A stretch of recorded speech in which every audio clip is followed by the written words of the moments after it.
Jeudi 1er septembre 2022 bandiraɓe musidɓe tedduɓe yeɓiyankoɓe ayo Pindi TV adi bil adi salade adi ɓuɗo fittude adi on adi mo Pindi fiɓande on kala subaka ko sifa e kala gadane jandeji leydi Sénégal en keeɓi fartange oɗo subaka ardude gorko mo gelleje birom wiyete ko Adama Diop bisimilla ko noon tigui Moussa Nia gorko mo garli a salminama juurama weltanama no fewi ko weltare mawde kadi wonanimi e 12 ndirdema e ɗiɗo kabaruji ɗi ganduɗa kay tawete koye nder jayndeji leydi Sénégal ko noon tigui jayndeji leydi Sénégal e bismade Adama Diop ene wayno fannuji kewɗe e nder ɗiɗon jayndeji ko noon mbiɗa sikkide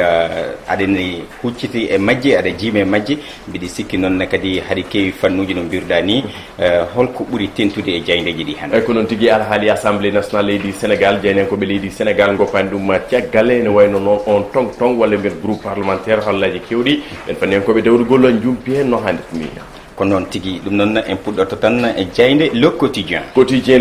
nde Madiambal Diagne arti tigui e sankare on debbo mo ganduɗa tigui ɓooyi daranade taridi o wiyete ko Wore Ganna Seck on debbo mo ganduɗa jeeynomo e oɗon conseil économique social et environnemental CESE ene wayno ko kañum woni jaltuɗo aduna wirnama to Bargny jeynen koɓe le quotidien mbi ko une sentinelle de l'environnement s'est couché ene tawi hela mabɓe tataɓo kamɓe ɓeɗon jeyniyankoɓe le quotidien caggal kan ɓe gaari oɗon fannu dawrugol e natal oɗon assemblée national leydi Sénégal kono e kongi Ceerno Bokum mo ganduɗa tigui yo nani ɗiɗon groupe aji o wi ko assemblée national leydi Sénégal yo nattu wonde on partage de gâteau ɗin ko kongi makko kono goɗɗo mo kongi mum tawate nder ndeɗon jande wiyete ko Birahima Seck o wi ko yeewi askan wi ene wayno koko janfi ɓesgu Sénégal e ɗiɗon groupe aji ɗi ganduɗa tigui waɗano ɗum e nder oɗon campagne mum kan Adama Diop woni tawate ko nder hello sappo e goho ndeɗon jayde Madiambal Diagne ko noon journeyɗen jayde Vox Populi arti tigui oɗon calcul politicien ha joni e kongi Ceerno Bokum ɗi ganduɗa tigui tawi nder ndeɗon jayde Vox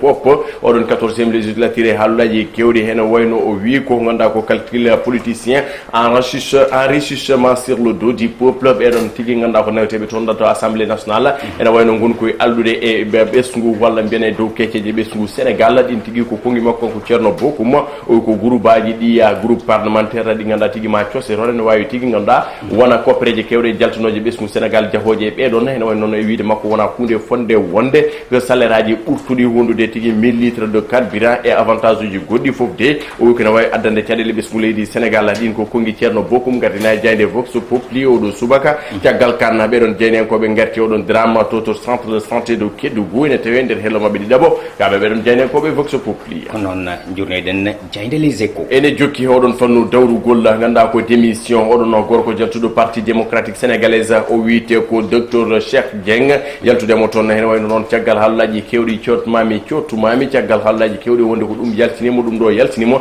ene wayno jeyne koɓe les échos ɓattimomo gam ko hebde humpito yañgo e alhaali tigui jaltugol makko e oɗon landa ganduɗa ko maître Abdoulaye Wade Cheikh Dieng atti tigui wiide 2012 Adama Diop o heɓino offre ummade tigui oɗon poste ganduɗa ko directeur général de la Procen kono de mawra transhumé e APR foof de o sali gam kay hormade oɗon landa parti démocratique sénégalaise o holliti e ganduɗa koye oɗon dernier campagne électorale président Macky Sall yiɗin tigui yindirde makko kono de o jaɓani yindirde mum ha joni ganduɗa tigui omo jokki ngoɗon felo kono de PDS jarfimoma ɗum woni hello jeeɓo ndeɗo jayde les échos olel no Amadou Moussa an heewide succession du défunt patron de Mina Industrie ɓe mbi ko famille Pape Ali Gueye se déchire devant le juge kamɓe kala yidde lamtade kono kay ardade addi tigui hallaji hakkude mabɓe jekkol ina tawe ɗon hello ko tabo ndeɗon jayde les échos ko noon tigui en jahande journeyɗen jayde las e natal makko Karim Meïssa Wade Abdou Karim Wade natal mum ardina e nder ndeɗon jayde las e oɗo subaka ɓe mbi ko le PDS un avenir en pointier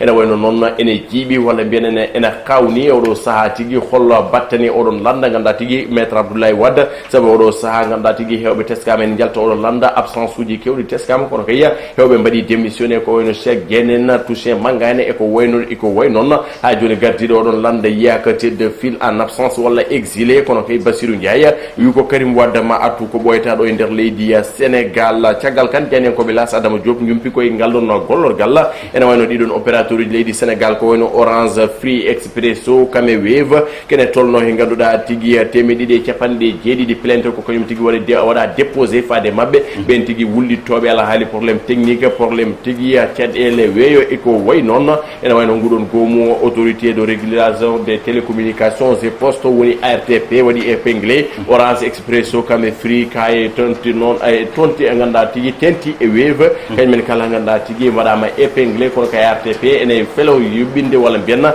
ñawdude non cadele besmu Sénégal iko yoti ngodon weyo kono kay di don opérateur uji tawte do e nder jogle leydi Sénégal kono tigi holno enquête finiri ñala enquête fini koy natalla on gorko mo ngona tigi taxaw Sénégal gorko tawte de yewi askan wi on gorko medo wonde maire de la ville de Dakar o wiite ko Khalifa Ababacar Sall be bi ko Khalifa en question namde kewde non e ko yoti odon présidentiel 2024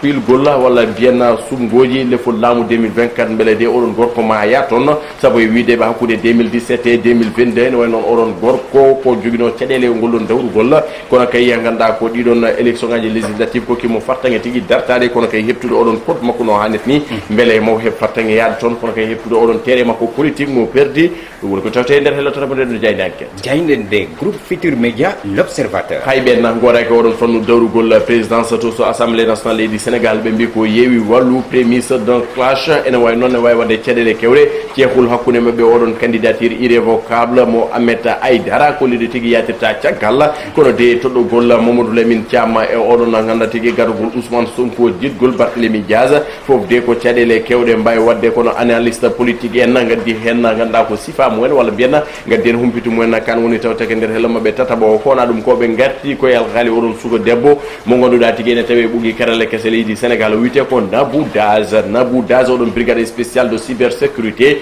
eno eno be garti tigi pawgol mako jungo e ko laabi nganda tigi holko faymo jungo on plainte nganda tigi jom galle makko bitedo Bergan e yeso odon procureur eno non be garti en baadi kupti dindi kambe jaynen ko be Youssouma jigen kan woni tawta ke nder helma be jeedi non journée na jayde le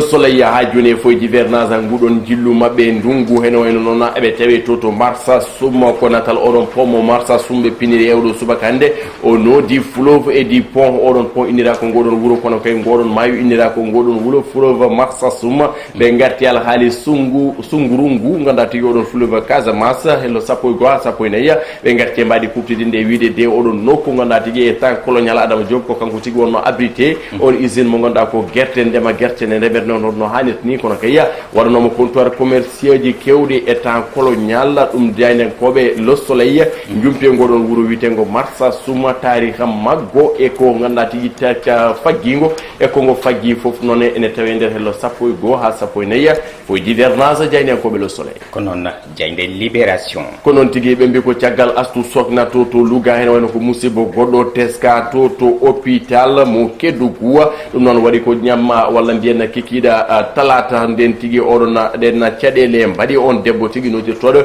inde Mami Doura Diallo e bebbe mum kanyum tigi jalti aduna taw kayya koy condition ngaji kulbinidi dum be ko be mbera condition inimen hen wayno nono don to centre de santé mo Kédougou Adama Diop on musibe ko ton tigi wadi o fonno jibnide ko césarienne ene wayno ko non tigi o jibnino orona ganda tigi biddo makko gadinodo ndew arti non for jibnir césarienne be non nganda ko docteur be tawte ton mbi ken madamo accouchement voie normal don tigi nganda ko don debbo e bingel mum kala jalti aduna ndebe podi dum ma jafo don ko ngol ko ndedon hoore certes bonno ngelon tuglel ena wayno yidde yaltinde ko hedde ngelon tuglel nder reedu odon yumma ko ton tigi odon no suko debbo bitedo Mami Doura Diallo kanyum ne yaltori aduna taw ko tiagal hémorragie hebi mo wala biena jijam kewdam de nganda kay docteur be kebani dartinde dum fof non ko debe ganda ko wadde ma poussé voie normale taw kay ko césarienne fonno jibnirde kanko odon no suka debbo addi hallaji kewri honi sababu non goto mo ganda tigi ko source anonyme ko kanyum tigi habri ganda tigi odon procureur Bay Thiam kanyum tigi neldu ton commandant de gendarmerie di don nokuji pawi jungon bitedo Léona Mbadda Faya on ko gynécologue Abdoul Aziz Djoum on ko anesthésiste e Babacar Diakhaté infirmier kanyum kala ene position garde à vue fof non ko yobade fitandu odon debbo e biyuma dum woni ko addi jayne ko be libération konon tigi en gayniran e jaynde stade Coftal Balli konon tigi Coftal Balli nde haari koy al khali on mercato estival gayna baroje ngendi je leydi Sénégal hen wayno Abdou Diallo e odo nyalomal kamisa way tawtede toto almantor be Leipzig do wadata ganda ko test médico e ko way non sabu umade mo toto Paris Saint-Germain ko na dum ko Idrissa Gana Gueye hoti toto Everton fof non ko yide danje temps de jeu ngam hebdalade odon coupe du monde Qatar 2022 be mbi ko Ismaïla Sarr ena wayno Crystal Palace ne watte makko yitere ngam kay lomtonoɓe Wilfried Zaha e oɗo saaha ɓe mbi ko dernier espoir Ismaïla Sarr kono mo ganduɗa tigui ha joni ala haali mum laaɓani ko Cheikh Amadou Bamba Dieng mo ganduɗa tigui to OM hayya pottal mabɓe hanki ngalla Adama Diop on gorko heɓani tigui fattangue ganduɗa tigui wadde mouye le maillot no handi ni ɓe mbi ko Bamba Dieng toujours dans le flou ko wona ɗum ko oɗon gorko mo leydi Sénégal woni Pape Gueye heeɓi fattangue tigui loggude oɗon bi patam lammo kono kayya hokkude avantage les Marseillais droit au biya ko wona ɗum ko ɓe garti le monstre Haaland casse tous les records oɗon gorko baɗɗo pottital mantinigal hanki pottal Manchester City to waɗi rebondiroɗo saaha Erling Haaland machine à biya ganduɗa tigui heeɓi fattangue loggude kono kay hollude hoole mum to Premier League caggal umademo to Bundesliga dama jobbo ɗum wonno ko tawte jayde stade rendi woni ko sifa e kelle gadade jayde leydi Sénégal oɗo subakal kamisa golle oɗo septembre kono noon tigi Moussa Nia golle ma jooɗi peewi weltanama no feewi ɗum laaɓi ceer kono noon en gartan seeɗa tan e alhaali ko ganduɗa kay ƴergol maayo teskango ni e un peu partout e nder leydi ndi kala to jaaɗa ha tenti yoga e guure Fouta en jii vraiment waɗi hen kulhule kewɗe kewɗe ɗum noon kadi mi sikki ko alerte par rapport e population walla ɓesgu wurngu toon ko ko noon tigui alerte Adama Diop eɗen gandi ko enclavement wonno guila hanki so tawi tagi jokkimo goyen ngolɗon ƴergol maayo ene wayno ganduɗa tigui ɓeydor hulɓinade saabu ɗiɗon ɓesguli tewte toon eɗen gandi koye pongue ɗeɗon maaje koɗi kene toon capanɗe jeetate tati so wiyama oɗon fleuve Sénégal ƴergol maayo en ciftat diwan mo Matam so tawi Goulumbo e oɗon diwan mo Tamba Koundani jeeya hen diwan mo Casamance kono kay kuluɗi ɓuuri wonde koto diwan mo Fouta e tenti oɗon dande maayo ene wayno noon galleji kewɗi koye pongue maayo goni so tawi tigui maayo goni jokki ƴerde ma dandumen caɗele walla mbiyen ɗam ɗon ndiyam maayo ha e nder galleji walla mbiyen ha joni ko woppude ganduɗa ko haqqille kono kay erade nguɗon laamu ko wona ɗum ko kadi e jeeyaɓe e ɗiɗon toɓoli eɗen gandi ganduɗa ko diwnuji kewɗi ganduɗa kay leydi Sénégal keeɓino ɗeɗon caɗele e ganduɗa tigui ndiyam ɗam bonnini ɗumen galleji kewɗi jani kañumen tigui ganduɗa ko mbalata walla mbiyen mbaɗa ɗiɗon jammaji ko wiyete a belle étoile ene wayno noon ko hunde yurmininde wiide tigui laamu leydi Sénégal ha tenti tigui e ɓen directeur eɓe ministre eɓe e ko woy noon tawteɓe nder nguɗon laamu nde garata mballaɓe ko ma ɗum kay so toɓi tigui ko kulkuli woni toon saabu laabi ngala gam wadde relier e nokkuuli mawɗi ganduɗa tigui yaade ɗiɗon jeereji so tawi noon laabi ngala eɗen gandi noon développement ngakkat ene wayno noon ko erago faade mabɓe kono kay e jertindi ɗiɗon ɓesgude kadi hodde hay fongo maayo wona hunde fonde wonde saabu tigui eɗen gandi maayo ko hunde ƴeroje woni ko ɗemɗe ɗiɗi ɗemgal ilam e ɗemgal ngal ngoɗon maayo ene ƴerir less ene ƴerir dow kono kay e ɗiɗon ganduɗa tigui animoji tawteɗe fongo maayo wadde mbiyen hodde maayo ha ñasoye ɗam no ndiyam wona hunde fonde wonde yimɓe poti hen wattude haqqille tigi rigui surtout ɗenon kulle ɗe ganduɗa kay ene keewi yaltude maajeji ɗi ko erago kadi watte no mbiruɗa ni laamu ngu mbiɗa sikki kala kettuɗe e oɗon domaine nde wattata hen haqqille par ce que population nene en danger tigi rigui golle ma jooɗi peewi haade men noon yaade toon to Kédougou e oɗon talata nimɓiɗɗo moɓe piniri toon ma en ndewto suudu sarɗiji seeɗa e jii homo ganduɗa woni ceerno Bokum o haali o yalti o haali hallullaji ɗi ganduɗa kay wonko hewɓe ko calotono e temps e sanga nde mbaɗata ƴamata lefol laamu e ko way noon kono so jeehi ha jettima Allah hokki ɗumen fartangue hebde ko jiiɗi ko ene waynude jejji tan ko kalananno walla ko podananno ɓesgu ngu ɗum noon kadi mbiɗa sikki ne foti haltede seeɗa tout à fait alandiya ganduɗa ko oɗon sarɗiyanke biyowo tigui jahami ko wadde représenté leydi ndi oto ƴeew ko leydi ma wawi waɗandema ƴeew ko mbawɗa waɗande leydi ma ko ɗum wonnoon mission principale saabu so tawi so wiyama sumgol ganduɗa ko législative walla mbiyen oɗon 14e législature foti wonde ko worɓe ɓe ganduɗa tigui ƴeewoɓe wadde servir kono wona se servir ganduɗa tigui ƴeewoɓe fewnude kono kay wona ƴeewoɓe ko fewnani ɗumen saabu sa daari hewɓe ganduɗa tigui wasa yobde essence wasa yobde courant wasa yobde ganduɗa ko dambori ndi ine heewi ha ɓuttete pourtant fonno ruttade population merci kadi ɓe jiiɗi hen wadde deux groupes parlementaires ɓe pecca ɗum e hakkude mabɓe alani ɗum noon so woodi ganduɗa tigui ma wotta to ngakkinen leydi saabu moussa trop bon voilà salaire de 3-4 millions e ko way noon e ko way noon gasoil e carburant e autoji ɗi noon foof ko wontono foof kene toon temedere capanɗe jeegom inamade goto foof wiyene sonne une voiture de 40 et quelques millions donc oɗon ɗiɗon dépense uji foof mi sikku holto wawno heƴande laamu leydi Sénégal c'est vrai député en tant que jahoɗo ƴeewa caɗele ene foti jogade o auto moƴƴo ene foti jogade galle moƴƴo e ko way noon mais so tawi toon waɗama focalisé ene way noon l' intérêt général ɗon kadi natti wodde saabu sa daari cumul de poste jomumen jaaha keeɓa au lieu que mbaɗa rassemblé gona haɓɓere wotere jetto gam fewnude goto fof ne wona foɗodire ko min ardoro wadde mbiyen ko noddatno ko ɗum noon mi sikku nga hayso tawi nene e mumen holko ngakki hen sabu sa daari casquette Barthélémy Diaz wonde mo maire mo Dakar mbiya kadi mbattani casquette wonde député mbattani casquette kadi yidde ardade donc sa daari ɗum noon tan bon y a quelque chose qui sonne mal à l'oreille walla holko gonda ko lawata e hakkillaji ɓesgu Sénégal an a wi ko gonda souci là pour le peuple gonda ko pour le peuple par le peuple donc nak so tawi laamu ngu walla mbiyen ko ɓesgu leydi fawma ɗon fala budda jettirɗaɓe fala budda jeeƴoɗaɓe mbasa darde ko dañete hen ko c'est vrai dañal hay goto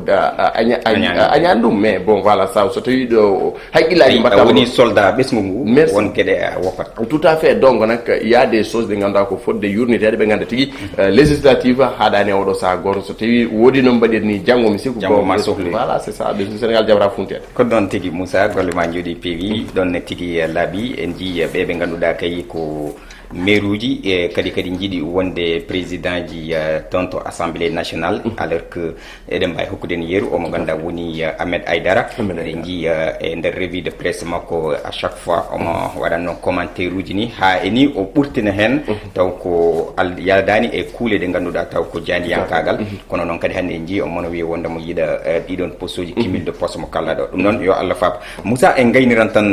to ganduɗa e jahan Kédougou ko kewi toon ko hunde hulɓinide ɗum so caggal kay eɗen gandi ne heewi kewɗe ɗo e nder leydi men Sénégal ko eɗen mbawi siftorde toon to Louga omo ganduɗa woni sohna Astou sohna vraiment ɗum ɗon ko hunde nde ganduɗa kadi ene hulɓini no feewi ene heewi heftade e rewɓe ɓe ɗo e nder leydi Sénégal tout à fait Adama Diop alandi ganduɗa ko respect ala hen hay so tawi négligence nene respect ala hen kono kadi manque de professionnalisme ene ngakki hen no hannitni saabu ganduɗa ko ay formation ne foti wonde à la lettre formation wona ganduɗa ko stricte formation yettoɗo foti yettade ɗo saabu ganduɗa ko poɗɗo jibinirde césarienne so wiyama par voie normale ko yidde yoɓade fitan mum mbaron ganduɗa ko ɓinguel ça c'est un yumma wasore hen fitan mum ça c'est deux cette perte elle est lourde ganduɗa ko wonande oɗon famille wonande jinnaɓe guel ɗon cuhlel wonande ganduɗa tigui ko takkimo wonande tigui oɗon joom galle makko sa daari jomum foti jibinirde ko césarienne mbaɗemo césarienne ɗum wonno probléme Astou Sokhna donc mi sikku ganduɗa ko oɗon probléme mo ganduɗa ko ala to hiddino johli leydi Sénégal ene fonno yonde ɓe yeeru oɗo ko césarienne foti jibinirde mbaɗnemo opéré o jibini césarienne hoore galle makko il y a pas un problème mais ko mbiyon voie normale alors que an min mi meeɗa yiide walla mi meeɗa nande oɗon pooɗa hoore bébé ganduɗa tigui ha hoore certain nduɗon ɓandu alandi ɗum ko c'est inhumain deuxièmement gonone waddude jiɗon kadi gonone waddude ittude ganduɗa ko hedde oɗon bébé nder reedu oɗon yummiraɗo hémorragie woni ƴiƴam kewɗam facciro tiwa ɓurti juuɗe mon noddon ganduɗa ko vos supérieur par ce que gandal matto toon ni fof ne waɗi keɗomo dow nodda ganduɗa kay ko oɗon compris ɗo mais ko ɗon kadi oɗon yummiraɗo yaltore aduna ɗum noon fof wade noon musiba o waɗi horribilité o waɗi bon mbiya minen de ko ɗum no min jinno kono ko ɗum no min dañi voilà mais ɓe jiiɗi wadde caché l' affaire c'est une source anonyme kankoñum tigui noddi oɗon procureur Baye Thiam gam kadi wadde ɗum informé wiide ɗum ɗo waɗi sikki ala Adama Diop ala gueɗe poɗɗe ni walla baaɗi ni ene foti gasde e ɓesgu Sénégal ñanden ko calcination des bébés ñanden ko mayde Astou Sokhna gueɗe kewɗe par ce que hay needi ala hen jahay ɗiɗon hôpital uji jomumen poti safrudema kalda e moon ƴettoma en tant que docteur foti ko faade ma jala yoɓe oro yimɓe oroɓe ñembu Europe mais ko yoɓe mbattu humanisme e koɓe mbaɗata ko so ala humanisme ala modestie mi sikku wawa yaade il faut ɓe jurmo ara hen par ce que so tawi ɗo aɗa yiya sage femme uji ɗi wona weddade ɓe kaaƴe e so tawi ngaruɗo ari e mabɓe ɓe kewi wiide nde welanno nde minen min tawa entre parenthèse e yimɓe jaafoy konngol ngol kono noon ko hunde nde ganduɗa konngol ngol welani potgol gasde e Moussa e nder société o tout à fait alandi oɗo probléme haalnomo ñanden haalta joni mi sikku ganduɗa ko laamu ngu ha so tawi ene waɗi défaut sa défaut ene ɓeɗon liggoroɓe yoɓe mbattu haqqillaji no feewi poɗɗo opéré ganduɗa ko mo hoore mum musata poɗɗo opéré hoore opéré e koyngal donc je ne sais pas bon peut être ganduɗa ko ene waɗi ganduɗa ko ngakki e oɗon formation walla ene waɗi ganduɗa tigui walla kadi ko kaɓɓirɗe ɗe ɓe gohorto kamɓene a souvent ɓe mbiya eɗe manquira e nder hôpital ji ɗi ɗum ɗon foof en tout cas ko interrogation woni ɗo tout à fait tant d' interrogation ko noon Moussa golle ma jooɗi peewi mbiɗa sikki ko ɗo kaddeten e bandiraɓe ɓe kadi en beltinima ɓe ganduɗa toujours wattuɓe hen haqqillaji mumen e waɗoɓe commentaire ɓe eɗen kurmi tigui goto hen foof e yiyande mum ɗum noon Moussa ha ñande wonde so hawreɓe ɗe ko noon tigui ko janggo wonata aljuma ɗiɗi lewru septembre en beltinima Adama Diop to karallagal to wonno toon ko Ibrahima Thiombana bandiraɓe musidɓe tedduɓe yallah ko en ñalde dow jaam